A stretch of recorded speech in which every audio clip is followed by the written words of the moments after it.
दोस्तों, यमन की दिलेरी को लाखों सलाम। जो मुल्क बरसों से जंग, नाकाबंदी और साजिशों का शिकार रहा है, आज वही यमन अपने हौसले और जुर्रत से दुनिया को हैरान कर रहा है। जुल्म के सामने झुकने से बेहतर है मौत को गले लगा लेना। यही पैगाम यमनी मुजाहिदीन आज पूरी दुनिया को बखूबी दे रहे हैं। दोस्तों, अभी कुछ देर पहले मैंने आप लोगों के साथ वो रिपोर्ट साझा की थी जिसमें बताया था कि इजराइल के मरकजी इलाकों में जबरदस्त धमाकों की गूंजें सुनाई दे रही हैं। उस वक्त शायद इजराइल इसे लगातार अफवाह बता रहा था, लेकिन अब तमाम सबूत जो हैं एक एक कर सामने आ चुके हैं। तेल अवीव और दूसरे अहम इलाकों में मिसाइल हमले के सबूतों के साथ अब इजरायली मीडिया भी ये खुल करके मान चुका है कि इजराइल के लिए हालात पहले से कहीं ज्यादा संगीन हो चुके हैं। आखिर ये धमाके कैसे हुए, कौन से हथियार इस्तेमाल किए गए और इजराइल सिस्टम क्यों नाकाम साबित हुआ है, पूरी तफसील लेकर के आप लोगों के सामने हाजिर हूं। जहां आप तेल अवीव से आते इस वीडियो पर नजर डालिए।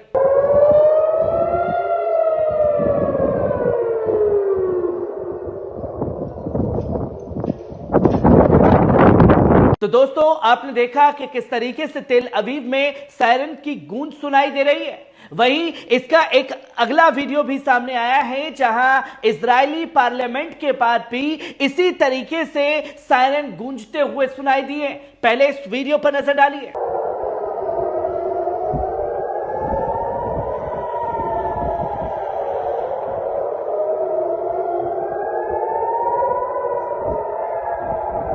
तो दोस्तों, आपने ये वीडियो देखा। वहीं एक तीसरा वीडियो सामने आया है जो बुज़दिल बेंजामिन नेतन्याहू है, सायरन की आवाज से किस तरीके से मीटिंग छोड़ करके भागता हुआ दिखाई दिया है। पहले इस वीडियो पर नजर डालिए। ראש הממשלה, החות'ים ישלמו? לא משלמים. שמעו. शायद नेतन्याहू को यह मालूम नहीं है कि उनका मुकाबला किससे है। जहां लाखों के बम गिराए जा रहे हैं, वहां वो अवाम उसी जगह पर इकट्ठा होकर के कड़ा पैगाम दे देती है। और दूसरी तरफ ये बेंजामिन नेतन्याहू है, जब सायरन की आवाज ही आती है तो पैंट उठा करके भागना शुरू कर देता है। अफरा तफरी जो है वो मची हुई है। अचानक मिसाइल अलार्म बज उठा। ताजा रिपोर्ट्स के मुताबिक यमन से एक बैलिस्टिक मिसाइल दागी गई, जिसके बाद जबरदस्त धमाके सुनाई दिए। इजरायली मीडिया चैनल 14 हिब्रू की रिपोर्ट के मुताबिक जब यह हमला हुआ उस वक्त इजरायली वजीर आजम नेतन्याहू इजरायली पार्लियामेंट में मौजूद था, लेकिन हालात संगीन होते ही उन्हें फौरन वहां से निकाल लिया गया और वहां से भागता हुआ मीटिंग छोड़ करके दिखाई दिया। इस हमले के बाद लोग हड़बड़ाहट में पनागाहों की तरफ दौड़ पड़े। इसी भगदड़ में कई अफराद के जख्मी होने की भी खबरें सामने आई हैं। कुछ लोगों को घबराहट और सदमे की वजह से भी नुकसान पहुंचा है। अब दोस्तों, सोचिए कि सिर्फ सायरन की आवाज से ही पैनिक अटैक जिस मुल्क में फैल जाए, और जो मुल्क सालों से बमबारी झेल रहा है वो किस तरीके से पुख्ता हो चुका होगा इन चीजों के लिए। क्या हालात और बिगड़ सकते हैं? इस पर हमारी तफसीलात से जुड़ने के लिए लगातार पल पल न्यूज के साथ बने रहें, क्योंकि हर एक सेकंड में अपडेट जो है जंग के मैदान में बदल रही है। वहीं आप देख सकते हैं कि तेल अवीव में मिसाइल हमले के बाद अफरा तफरी मची है, जहां अब रिपोर्ट सामने आ रही है कि 20 से ज्यादा लोग जख्मी हुए। पार्लियामेंट से बेंजामिन नेतन्याहू को निकाला गया। इजरायली शहर तेल अवीव में उस वक्त दहशत का माहौल पैदा हो गया जब अचानक मिसाइल अलार्म बज उठा।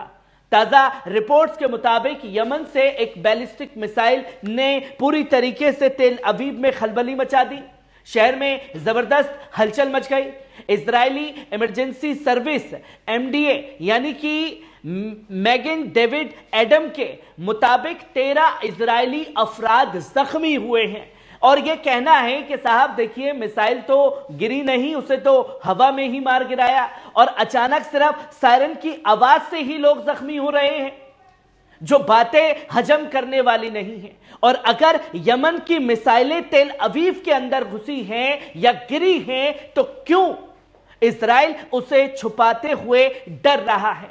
क्योंकि इजराइल को दोस्तों यह डर है कि जो सबसे दुनिया में अपनी ताकत का ढिंडोरा पीटता है, ढोल बजाता फिरता है, यमन की मिसाइलों की गूंज से ही वो ढोल पूरी तरीके से फट चुका है।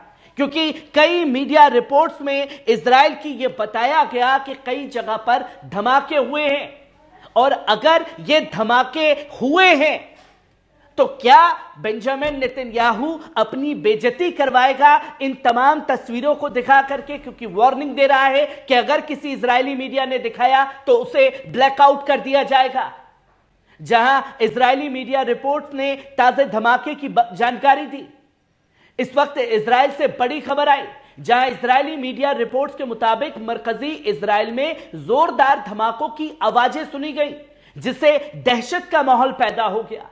कई चश्मदीद गवाहों और लोकल मीडिया के मुताबिक ये धमाके इतने शदीद थे कि कई किलोमीटर तक उनकी गूंज महसूस हो गई है। अब जो लोग वहां मौजूद थे वो खुद अपने अनुभव को साझा कर रहे हैं तमाम सोशल मीडिया प्लेटफॉर्म पर। हालांकि अभी तक इन धमाकों की सही वजह सामने नहीं आई, पर यह बता दिया गया कि यमन की तरफ से यह हमले किए गए। कोई बड़ा हमला हुआ है या फिर किसी मिसाइल डिफेंस सिस्टम ने किसी खतरे को टारगेट किया है, यह इजराइल बताने से गुरेज कर रहा है। इजरायली हुकूमत और दिफाई तंजीमों की तरफ से कोई सरकारी बयान भी नहीं दिया गया इस धमाके को लेकर के, मगर इलाके में इमरजेंसी अलर्ट जारी कर दी है। जब कुछ हुआ ही नहीं तो इमरजेंसी अलर्ट क्यों जारी करनी पड़ रही है, और सिक्योरिटी एजेंसियां हालत का जायजा क्यों ले रही हैं? ये तमाम तस्वीरें जो हैं तेल अवीव से सामने आ रही हैं। दोस्तों, यमन की ये दिलेरी सिर्फ एक जंग का हिस्सा नहीं है, बल्कि जुल्म के खिलाफ एक पैगाम है। जब एक छोटा सा मुल्क हक और इंसाफ के लिए दुनिया के सबसे बड़ी ताकतों से टकरा सकता है, तो यह साबित करता है कि जुर्रत और ईमान से बड़ी कोई ताकत नहीं होती। अब सवाल यही है कि क्या इस्राइल इस ताजा हमले के बाद कोई नया कदम उठाएगा, या फिर यह उसके लिए एक और शिकस्त का इशारा है?